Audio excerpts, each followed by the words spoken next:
കഴിഞ്ഞ ദിവസമാണ് ഒരു കൂട്ടം സംഘം Malappuram Thavanur Kelappan memorial higher secondary സ്കൂളിലെ +2 വിദ്യാർത്ഥിയായ നസാഫിനെയും സുഹൃത്തുക്കളെയും ഒരു കൂട്ട സംഘം എത്തി ക്രൂരമായി മർദ്ദിച്ചത്. നെഞ്ചിലും കഴുത്തിലും ഉൾപ്പെടെ മുഖത്തുൾപ്പെടെ ക്രൂരമായി മർദ്ദിച്ചു. ആശുപത്രിയിലായിരുന്നു നസാഫ് ഇപ്പോൾ നമ്മോടൊപ്പം ചേരുന്നുണ്ട്. ക്രൂരമായ മർദ്ദനത്തിനാണ് ഇരയായത്. എന്തായിരുന്നു സംഭവം? ഞാനും എൻ്റെ ഫ്രണ്ടും കൂടി വെള്ളിയാഴ്ച ആയതുകൊണ്ട് പള്ളി പോണ വഴിയാണ്. അപ്പോൾ കുറേ ചെക്കന്മാരോടൊന്നും ഓടി വരികയാണ്. കാര്യമൊന്നും അറിയില്ല. അവിടെ ഞങ്ങളുടെ മാറി കൊടുക്കണ അതിൻ്റെ ഉള്ളിൽ കണ്ടിട്ട് ഞങ്ങളെ തല്ലുണ്ടായത്. എന്ത് പറഞ്ഞു? ഒന്നും പറയണില്ല, നേരിട്ട് വന്ന് അടിക്കണ ഒരു ചെയ്യണ്. എത്ര പേര് ഉണ്ടായിരുന്നു?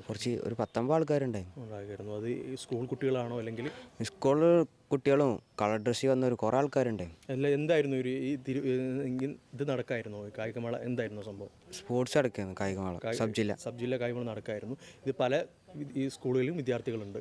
അപ്പോൾ എന്ത് പറഞ്ഞായിരുന്നു ഈ ഒരു അക്രമം? ഒന്നും പറയല്ലേ, നേരിട്ട് വന്ന് അടിക്കാനുണ്ടായിരുന്നു. കുറേ പേരുണ്ടായിരുന്നു. സഹോദരൻ ഇപ്പോൾ നമ്മോടൊപ്പം ചേരുന്നുണ്ട്. എന്താണ് ഇപ്പോൾ സംഭവിച്ചത്? ഇന്ന് വെള്ളിയാഴ്ചയായിരുന്നു. ആ വെള്ളിയാഴ്ച ദിവസത്തിൽ ഞാൻ പള്ളി കഴിഞ്ഞിട്ട് വന്നപ്പോഴാണ് ഉമ്മയുടെ ഫോണിലേക്കാണ് കോൾ വന്നത്. അപ്പോൾ സാറായിരുന്നു. ഞാൻ ഫോൺ എടുത്ത് ചോദിച്ചപ്പോൾ എന്താണെന്ന് വെച്ചാൽ സാറ് പറഞ്ഞു ഇങ്ങനെ കുട്ടികൾ തമ്മിൽ എന്തോ വഴക്കുണ്ടായിട്ട് ഇങ്ങനെ ഫസാൻ നസാഫിന് ചെറിയ പരിക്കുണ്ട്, ഹോസ്പിറ്റലിലാണെന്ന് പറഞ്ഞു. അപ്പോൾ തവനൂർ ഹോസ്പിറ്റലിൽ നിന്നാണ് അപ്പോൾ എന്നെ വിളിച്ച സമയത്ത് പറഞ്ഞു. അപ്പോൾ ഞാൻ തവനൂർ ഹോസ്പിറ്റലിൽ ചെന്നപ്പോൾ അവിടെ ഇല്ല. അപ്പോൾ താലൂക്ക് ഹോസ്പിറ്റലിൽ, കുറ്റിപ്പുറം താലൂക്ക് ഹോസ്പിറ്റലിൽ കൊണ്ടുപോയിക്കണമെന്ന് പറഞ്ഞപ്പോൾ ഞാൻ അവിടെ ചെന്നപ്പോൾ ഞാൻ കാണുന്നത് എന്താണെന്ന് വെച്ചാൽ മുഖമൊക്കെ അടിച്ചിട്ട് ക്രൂരമായി മർദ്ദിച്ചിട്ട് ഇവിടെ മുഖമൊക്കെ വീർത്തിട്ട് അത്രയും 2 സൈഡും പിന്നെ പുറത്തൊക്കെ ഉണ്ടായിരുന്നു കുറേ മുറികളും കാര്യങ്ങളും. അപ്പോൾ ഞാൻ ചോദിച്ചപ്പോൾ എന്താണെന്ന് ചോദിച്ചപ്പോൾ ഇക്കാക്ക ഇങ്ങനെ കാട്ടി ഒരുപാട് ആൾക്കാർ വന്നിട്ട് ഇങ്ങനെ ഒരുപാട് വടിയും ഇതൊക്കെ വെച്ചിട്ട് എന്ത് ചെയ്ത് അടിച്ച് എന്താണെന്നോ ഒന്നും പറഞ്ഞിട്ടില്ല. ഞങ്ങൾ പള്ളിയിലേക്ക് പോവുമായിരുന്നു എന്നാണ് ഞാൻ അവരുടെ അടുത്ത് ചോദിച്ചപ്പോൾ അവൻ പറഞ്ഞത്. ഇപ്പോൾ എന്തായിരുന്നു ഈ സബ് ജില്ല നടക്കുന്ന ഒരു സമയമാണ്? ഞാൻ പഠിച്ച സ്കൂളാണത്. ഞാൻ അവിടെ അന്വേഷിച്ച അപ്പോൾ അവിടെ സബ് ജില്ല എന്തോ നടക്കുന്നുണ്ട്, വേറെ ഏതൊരു സ്കൂളിൻ്റെ വേറെ ഒരു ഇതിൻ്റെ സബ് ജില്ല നടക്കുന്നുണ്ട്. അപ്പോൾ അവിടെ എന്തോ ഇവരെ വേറെ ഏതോ ക്ലാസ്സുകൾ തമ്മിൽ എന്തോ ക്ലാസ്സിലെ കുട്ടികൾ അവിടുത്തെ ആരായിട്ടോ എന്തോ ഒരു വാക്കുതർക്കം ഉണ്ടായിരുന്നാണ് അറിയാൻ കഴിഞ്ഞത്. അതിൻ്റെ പേരിൽ ഇവരെ യൂണിഫോം കണ്ടിട്ടാണ് ഇവരെന്ത് ചെയ്തിട്ടുള്ളത്, അടിച്ചിട്ടുള്ളത്. അവർ യൂണിഫോം കാണുന്നവരെയൊക്കെ പിടിച്ചിട്ട് വേറെയും 2-3 കുട്ടികൾ എന്ത് ചെയ്തിട്ടുണ്ട്, ക്രൂരമായിട്ടാണ് മർദ്ദിക്കുന്നത്. പറമ്പിൽ കൊണ്ടുപോയിട്ട് ചവിട്ടിക്കൂട്ടുക, റോട്ടിലിട്ടിട്ട് എന്ത് ചെയ്യുക, തല്ലി ചതക്കുകയൊക്കെയാണ് ചെയ്തിട്ടുള്ളത്.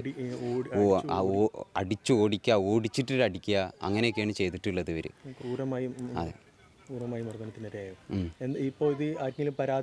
ഞങ്ങൾ കുറ്റിപ്പുറം സ്റ്റേഷനിൽ പോയിട്ട് അന്ന് വൈകിട്ട് തന്നെ എന്ത് ചെയ്തിട്ടുണ്ട്, പരാതി കൊടുത്തിട്ടുണ്ട്, റിട്ടേൺ കംപ്ലയിൻറ്റ് ചെയ്തിട്ട് കൊടുത്തിട്ടുണ്ട്. അപ്പോൾ നമ്മൾ ഇതിൻ്റെ കേസിൻ്റെ എന്താണോ ഇതിൽ ആ പ്രതികളെ പിടിച്ച് അവർക്ക് തക്കതായ ശിക്ഷ കൊടുക്കുന്നവരെ. സ്കൂൾ പഠിക്കുന്ന കുട്ടികളുണ്ട്, പുറത്തുനിന്നുള്ള കുട്ടികളും ഉണ്ട്. കളർ ഡ്രസ്സും ആ വീഡിയോ നമുക്ക് അതിൻ്റെ വീഡിയോ കാര്യങ്ങളൊക്കെ കിട്ടിയിട്ടുണ്ട്. അപ്പോൾ അതിൽ കളർ ഡ്രസ്സും ഉണ്ട്, യൂണിഫോം ഇട്ട കുട്ടികളും ഉണ്ട്. വ്യത്യസ്ത സ്കൂളുകളാണ്. ആ വീഡിയോയിൽ തന്നെ അവർ പറയുന്നുണ്ട് ഇരുമ്പിളിയം, വളാഞ്ചേരി എന്നൊക്കെ അവർ പ്രത്യേകം അവർ തന്നെ പറയുന്നുണ്ട്. മറ്റുള്ള കുട്ടികളെ അവർക്ക് അറിയുന്ന കുട്ടികളുണ്ട്, അറിയാം. പരാതി നമ്മൾ എന്ത് ചെയ്യും, അവർക്ക് തക്കതായ ശിക്ഷ കിട്ടുന്നവരെ നമ്മൾ എന്ത് ചെയ്യും, ഈ കേസുമായി മുന്നോട്ട് പോകും.